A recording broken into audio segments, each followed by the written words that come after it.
Why philosophers don't seek therapychologists are not there to truly understand you. Their role is to tame you. They aim to teach you how to fit in, how to be less disruptive, less embarrassing.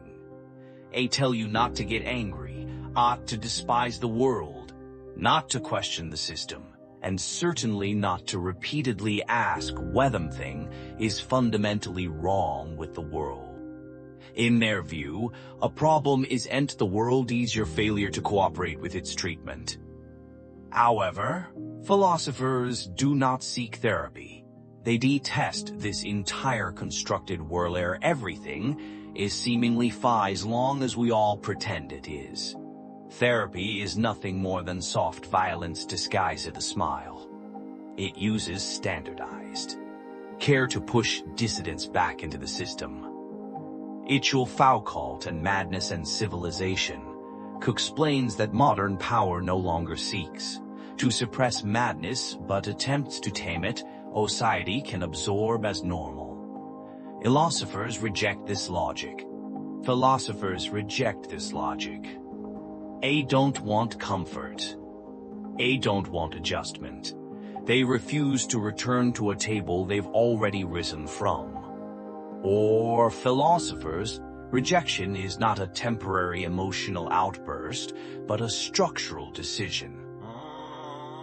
They understand that the so-called recovery process is, in reality, about surrendering their autonomy, relinquishing control over their own existence.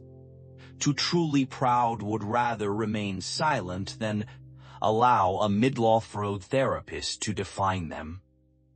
What does normal then mean? Philosophers don't view psychologists as an option, not because they disdain therapy, but because, structurally, not an equal relationship. Psychologists deal with subjective states, while philosophy confronts the structural nature of existence. A philosopher isn't lost in pain. They've simply disconnected from the system.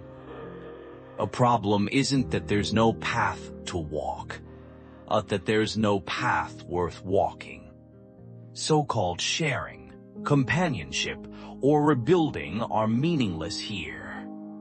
Philosophers' language is not intended to communicate, but to confirm those parts of existence that cannot be bargained with. The language of therapy assumes that the system can be repaired. The subject can be restored, emotions can be regulated. Philosophers, however, are uninterested in these notions. They are dealing with the irreversible consequence of their own thoughts, not a breakdown, but a completion. Albert Camus, The Myth of Sisyphus, famously stated, "There is but one truly serious philosophical problem, and that is suicide." This isn't an excuse to choose death, but rather a response to the realization that existence lacks a lasting reason to continue. Psychologists focus on symptoms. Philosophers confront the ultimate question. Philosophers don't seek therapy because they've failed, but because they've already closed the door to negotiation. Psychotherapy relies on language because emotions need to be expressed. Experiences need to be narrated, and pain must be shared in order to be processed. The philosopher's dilemma doesn't come from the failure of language. It comes from the limitations inherent in language itself. Philosopher doesn't lack the ability to express, but has realized that expression itself is already constrained by the system. Free word they speak gets reduced to a standardized psychological model, labeled as defense mechanisms, attachment styles, cognitive distortions. Therapy is based on the assumption that things can be explained, but philosophers have already rejected explanation. Are no longer interested in finding words to describe their state. Instead, recognize that language itself is compromised. Derrida wrote in Writing and Difference, "Language is never innocent. To always places you within a structure. Ecologists are users of that structure, whereas philosophers are the deconstructors of it. Therapy requires openness. But for a philosopher, penance means being analyzed and reduced to a case in some theoretical model. Philosophers aren't opposed to communication. They know that once they speak, they lose control over the meaning. I've already deconstructed language. All that remains is silence. While therapists aim to build a relationship, philosophers question the legitimacy of the concept of relationship. The moment they meet, a conversation is already over. Philosophers' cognitive structure is highly self-referential. All external input is automatically processed as material for self-confirmation. A philosopher doesn't deny pain, but they reject the idea that it can be explained by others.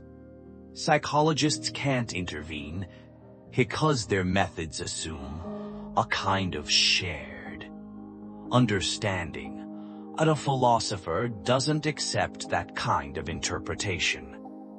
And therapists attempt to intervene. Their language is first judged based whether it fits into the philosopher understanding of the world. If it doesn't, it's rejected. If it does, it's absorbed, thereby reinforcing the philosopher's existing closed-loop system. The only potentially effective intervention would be to destroy their narcissism, to point out their ignorance, and force them to confront the limitations of their knowledge system. But this intervention is not just a cognitive correction, a structural disintegration. As Lacan put it in the 4 fundamental concepts of psychoanalysis, the truth of the subject is not in consciousness, but in the gaps in the language structure. A philosopher's subjectivity is built on the continuity between language and cognition, and once that continuity is broken, they fall into total objectification, which leads to the disintegration of their will to survive. Philosophers don't seek therapy, out of avoidance, because they understand. The true intervention is the beginning of self-termination. I'll conclude with a quote from Nietzsche. If you gaze long enough into an abyss, the abyss will gaze back into you.